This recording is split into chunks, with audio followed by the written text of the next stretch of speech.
talk about tonight's win in a second. I want to talk about last game, and I want to talk about the experience of last game.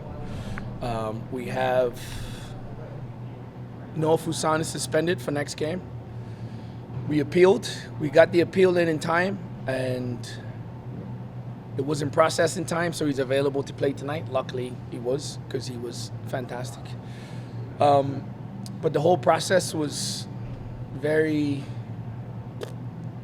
not enjoyable, if I'm being honest. We encourage our players to be honest and do the right thing. And if you watch the clip back, the first yellow card that Noah got, he didn't make contact with the guy. He dove. The second situation, he got kicked on the kickoff, doing something that we asked him to do, which is a team tactical principle of block somebody on a kickoff to not let the target to go down and win the header. He got kicked, and then he got headbutted. Normal reaction when somebody's trying to headbutt you, you protect yourself. He threw his arm up, got a second yellow and a red card. So the player that was being honest got punished. The player that was being dishonest did not get suspended. And we got that appeal in, but apparently it wasn't in time. Why does it take us having to complain about a situation where a player is doing a violent action for the player to be suspended? I don't understand. The officials' performance, in my opinion, was really poor. We were without Joe Jaya today because he got accumulation of yellow cards. It's 3-1. It's the 46th minute. He's not wasting time. The referee should know that he's on that and don't send him off. So we're robbed of our two most creative players for games because of not good decisions. And to top it off, I turn on the biggest game in our country, Columbus versus Miami, and the referee's the fourth official. So he got a promotion. To me, it's unacceptable. But, sorry, I had to get that off my chest. I'm really proud of them, what they did tonight. The last two wins were against perennial powerhouse clubs in this league, and we talked about what elite teams do, and you need to win games like that. And yeah, I'm just so proud of the entire team. I said, no matter what happens, just go out and be yourselves, be aggressive,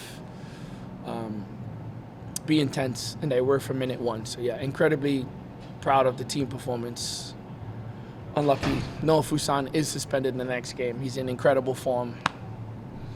It's too bad because the league's robbed of one of its most creative players this year. So, but it's for somebody else to step up. Sorry, had to get off my chest. Opened up some questions at this point. Coach, can we start back to the initial statement? First and foremost, who are you directing the process problems to? Is it to Pro Referee as an organization or the USL League for how they handled it? Good question. I'm not quite sure. I don't think the process was clear and it was defined. And from what we were told, the committee was split and it was divided whether his yellow card should be suspended, rescinded or not. So, yeah, but it was incredibly frustrating. I didn't enjoy it. But, yeah, our player was being honest and he gets penalized. Like, I should just tell him the next time somebody lashes out and kicks you, just fall like you've been shot, like their player did. But he stayed on his feet and he's being honest and he got penalized. It just doesn't sit right. It doesn't sit right. And to confirm, you've now heard that the appeal has been refused and Noah will be sitting. Yeah, Noah will be sitting the next game. So, yeah, that, and we're without Joe Jaya for next game because he's going with Rwanda. So, again, another step for the league to grow. Like, we're getting penalized for developing good players and the league doesn't recognize international windows. Again, one of our most creative players is going to be gone, and we can't keep him back. Like, we want Joe Jaya to have that experience, you know, like to go and play in African Cup of Nations, World Cup qualifiers. Like, what a wonderful experience for him. Like, you know, we can't keep him back. Like, he needs to go and enjoy that. But it's just a shame that at the most important time of the year, we're robbed of our two most creative players. Two of our most creative players. And then on tonight, we see Jojea Quazera out. Noah Fuson steps in to kind of fill in on that left wing-back role, something we have not seen him play that deep and that complete of an offensive and defensive game. Has that been something that's always been available in his wheelhouse that you haven't used this season, or was that just him needing to step up for what was needed on the night? Yeah, I mean, we just wanted to find a way to kind of get him on the field and keep him on the field. But he started there against Pittsburgh. But yeah, he can do it. He's so versatile. He's got so much energy and he's so fit. Like, you could put him anywhere. The guy's he's a machine. It's still early, but do we have any update on how Chico's doing? No, something with his hip flexor strain. But yeah, I don't know how long we'll be out. Tonight's goals saw production from Zach Herivaux and J.J. Williams, two former Tampa Bay Rowdies players. What did you hear from them after the game when you guys were on the pitch celebrating? Was that special for them, and how did they feel going out of that? Yeah, I'm sure it was, but they didn't talk about it. But I'm sure it was for them, you know. But yeah, I mean, Tampa's a great club and a great team, and they enjoyed their experience here. You know, it's just the nature of their experience there. It's just the nature of the game that they ended up here and ended up with a staff that they're comfortable with and know. But yeah, I don't think they harbor any ill will to Tampa. Tampa treats players the right way. They're a good club, good team. So yeah, just how things work. But yeah, I'm sure it maybe feels good to score against them for them.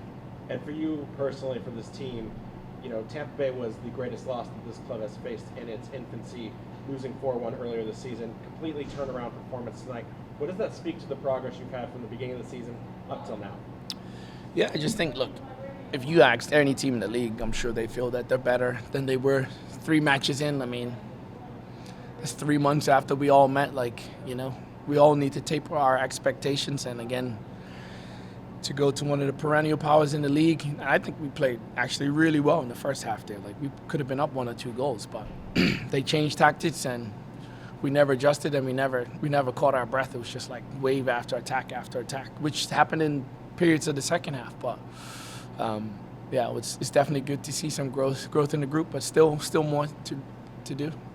What is something that you want to focus on? You're scoring goals earlier now in these last 3 matches. You're completing games, closing them out with complete performances. What's something left that you need to see this team adjust as they head into the playoffs? Not giving up goals at all.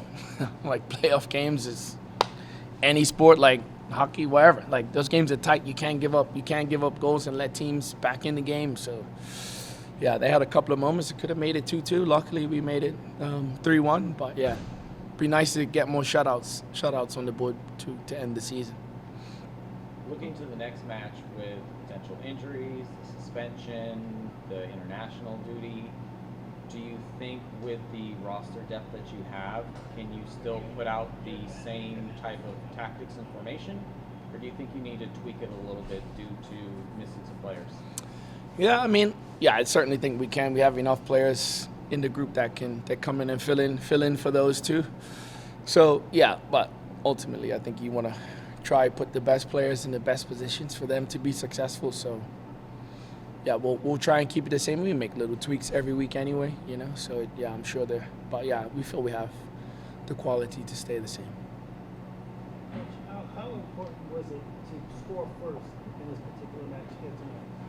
Yeah, it's super important, you know. Like, when you're playing against just high quality teams, like, tactically it just changes the game, you know. Like, we always talk about don't get punched in the face first. So like, punch somebody else in the face first. Like, everybody's old boxing term, but everybody's got a plan till they get punched in the mouth, you know. So to go up and score against a good team early, it's huge to score first.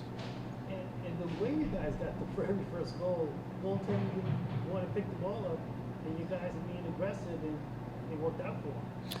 Yeah, I mean, it's just we like to press high when we can. We have certain pressing triggers, and Zach's full of energy and he's energetic and closes people down. Like, he eats up space, he eats up ground, you know. And that was, you know, in the modern game, goalkeepers like enjoying the ball at their feet, but if it's opportunity to go and close them down, we do. So yeah, it was fantastic by him. No, I was obviously just happy. Happy to be able to put back-to-back performances like that against big teams in this league, and it's very important that we start stringing wins like this, playoff-like games, towards the end of the season to set us up for the playoffs. Walk us through the night itself. We saw you getting beat up out there. obviously with the lip there now. Like, what was it about the physicality of tonight? What was different about the game for you? It's just, it's that was 4 games left in the season, and everybody's dying for the playoff position. If you look at the East, it's anybody outside the top 2 can be left out of the playoffs. So every tackle, every second ball, every first ball counts and can make the difference in the game tonight. And I think we had to play with that desperation, and we did that. The press has gotten better and better over the last couple of weeks, letting you be able to score a very unusual goal tonight. Walk us through how that happened and what you were going through on it. No, just the coaching staff always talk about pressing 3 times in a row and being able to do that at a high intensity. And I think that's just who I am as a person, and that's the approach I take on life. And every inch counts for me. And for me to sprint that far, I'm going to get something out of it. And luckily, the deflection went off me and went in the goal. But it just bounced. The bounce went my way tonight, so it was good. Was it bittersweet scoring against the team that you originally suited up for this season? Yeah, definitely. That's my guy too. Jordan Farr's my guy. That was my roommate on a away trip, so love him to death. But unfortunately, hit that way for him and went our way. So I'm happy about that.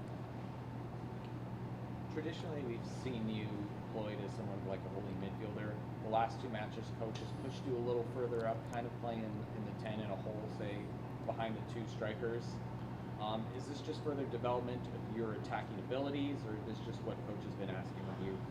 Yeah, I think it's more my ability to just run in behind and be able to cover a lot of ground. I think that's a big part of my game, is giving me the freedom to use my legs and cover a lot of distance. And me, Mark, Clay all work really well together, and we cover for each other, and we work very hard for each other. And we knew this type of game, second ball is off of JJ or Deco and Mark when he came in. It's very, very important. So for me to be able to be closer to them is definitely more helpful for us. And Mark does a great job of connecting the defenders and the attackers. So me and Clay definitely have a more free role to get in behind and be on the end of things. It's big 3 points. There's still plenty of game left this season, but it's looking more and more like playoffs are where this team is headed. What's going through the guys in the locker room? What's the opinion right now of this team and the performances that you guys are strung together? 3 wins now in a row for this team. Yeah, it's great. The spirits are great, but we also know that every team in this league is very tough. And we still have Loudoun, Charleston away, and Miami at home. So those 3 games are just as important as this game. You never know what can happen, so we're taking a game at a time still. And as long as we keep that mentality of going out and performing each night and each opportunity that we have on out there, I think hopefully we'll end in a good playoff spot. I'm extremely happy to be back on the score sheet, help us score a couple goals tonight. Very, very happy for that. I think hold-up play, some of these other things, I think there's a focus kind of coming into this and just making sure I dive into my processes, and I did a good job that throughout the week. And my team really just put me in great spots to be successful tonight, so I'm really happy for it. This was a very physical game, and it's something we've seen become your game this season, like you said, with your hold-up play and creating the passing lanes or the assists or the shots for other members of this team. We actually spoke with Ryan Davis, the play-by-play caller for the Tampa Bay Rowdies, and he said it's been incredible watching your game transform this season. Looking back now from the beginning and when you finally got minutes to here, how would you describe the performance and the evolution of your game so far this season? I think it's just, it's constant up and down, right? Like it's sometimes the team's in form, sometimes the rotations. It's just one of those things that there's a constant roller coaster ride. And I think that right now is what we're talking about, is for my team to constantly have that faith in me and that belief in me and put me in those spots and positions. And right now we're trending up at the right time. So I think that throughout the course of the season, one thing that I've learned, especially going in year 6 right now, is you're not going to be in a high all the time. It's just about trying to keep that consistency in the middle, and making sure you're trending upwards at the end of the year. And I think that that's what we're doing right now. Being a former Rowdy, having maybe a bit more intimate think that really helped you put such a dominant performance up tonight? I think so. I mean, I feel like I can do this week in and week out. It's just one of those things that I think the guys were really up for it. Seeing where we were in the table, seeing where they're at, seeing what that club has done in USL. They've been a dominant team in USL, and we want to put our name up there with those guys. So I think everybody was just really up for it. Solid performance from back to front tonight, and I think that this is something that we have to do week in and week out now to the end of the season, because we're going to play our best opponents from here on out. So going into playoffs, we want to peak at that right time, and we're doing that. Was it bittersweet scoring against your former team? We asked Zach, he said it was. Was it for you as well? No, I love it. I love it. I love it. I mean, it doesn't matter who it is. I absolutely love it. And those guys are, they're happy for me. They were talking to them after the game, and they're still happy for me. So I love the guys on that team. They put me in a great position to eventually be here. So I'm very thankful for Tampa. Hope everybody's doing okay in the hurricane and everything. And but that was family last year. So no, I love it though. I love it. What does it say about your game that we look back on the goal you scored last before Tampa, and it was Birmingham? What does it say about your ability to just pick the lock on your former teammates and your former squad? I mean, there's a bit to it when you know what they're going to do. You know their tendencies. You see Zach, how Zach scored. Just one of those things, knowing tendencies, knowing guys, how they're going to take a touch, how they're going to move. But it's one of those things you're up for. You're amped for, because I talked to those guys. I talked to, some of the guys that aren't here that didn't make the trip. But I want to be able to keep talking about it in a happy way, since I missed the first time we played them, through off season, through next year, and making sure that they're trying to get back at me, next year. So I think that I accomplished that right now. So we just have to make sure that we're getting ready, and if we see them in playoffs, we take care of business then too. Fans kind of really thought this would be a tough game, and it didn't look like that. It looked like Rhode Island FC controlled the narrative, playing with intensity from the beginning, and being able to close out the game with 3 goals scored and all 3 points. For you, looking back at this now, was this a tough game, or was this one of those opponents where everything fell in the right place and you guys were able to play your game at the maximum level? I mean, the thing is with USL. I mean, the teams are getting better all the way across the board. I mean, look at the table right now, from 3rd to 11th. It's close. It really is. So I think every team, it's a tough game every time you step out on the field. It's just about making sure that your team is doing the things consistently to put yourselves in positions to win. Some of the non-negotiables that we talk about: attitude, effort, tackles, tracking back, running. I mean, those are the things that we didn't have to address going in at halftime, that some of the games we have to. So making sure that we come out and start that way and put ourselves in that position early on is a key thing. And are you guys as players, what are you doing to prevent yourselves from table watching right now? Like you said, it's so tight, it's so compact that this will probably come down to tiebreakers for some of the positioning.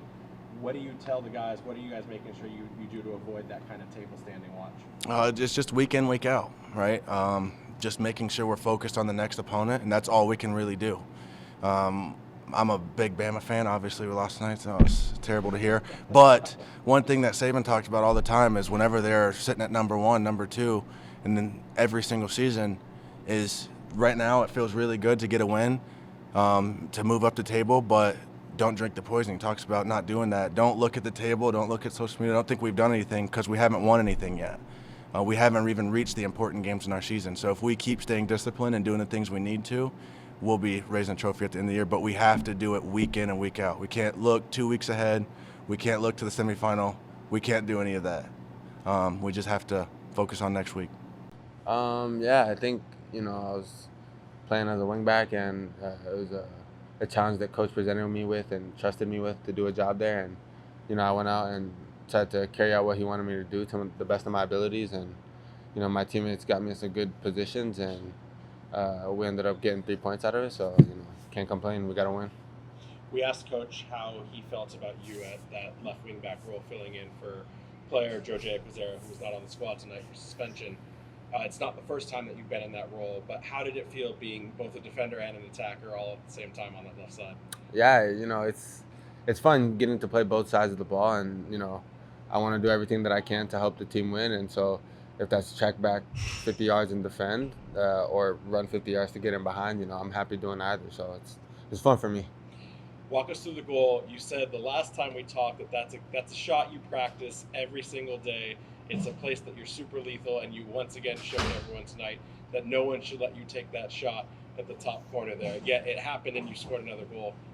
Why did Tampa Bay not shut that down? JJ played me a good ball through and behind, and I put it back onto my right foot, and I kind of just aimed for an area, looking for a teammate, or if no one touches it, it could trickle into that back post, and that's what ended up happening. So I can't complain. Some will say it was a really bad cross or a really good shot. So however you want to look at it.